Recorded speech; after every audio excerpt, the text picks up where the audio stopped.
kumakain siya ng oras sa preparation, but it's a good challenge also that nakikita namin ang pulso ng tao sa ground, and we get a sense of how our constituents view the impeachment trial.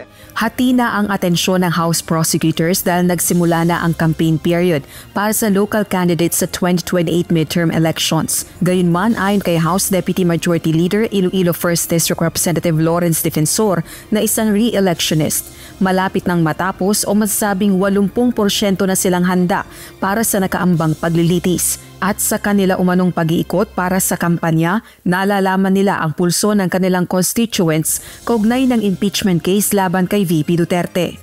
But it's not an easy balance between an election and preparation, but we are doing our best since this impeachment involves national interest. It involves the second highest official of the country. Kinumpirma rin ni Defensor na nakapagsagawa na sila ng mock trial at magpupulong ulit sila ngayong linggo. Kabilang naman sa mga kasama nila sa paghahanda ay mga pribadong individual na litigators at abogado. Samantala, patuloy na iginigiit ni Representative Raul Manuel na isang miyembro ng oposisyon ang pagpapatawag ng special session ni Pangulong Ferdinand Marcos Jr. sa Kongreso upang matalakay na ang mahalagang usapin gaya ng impeachment at ng nakabinbing panukalang batas na aumento sa sahod. Kung tinuturing din naman ng presidente na dapat pag-usapan, na urgent yung mga yan, edi might as well ay magpatawag siya ng special session.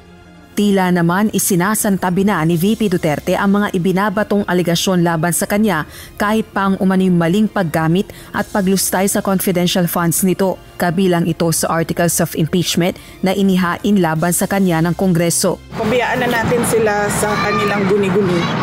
It doesn't have to be yung paniniwala nila ay paniniwala din ng buong bayan. Paniniwala lang nila yun.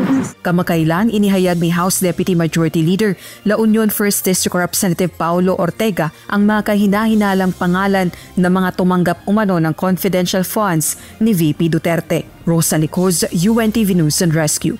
Diyos ang aming sandigan, serbisyo publiko ang aming pinahahalagahan.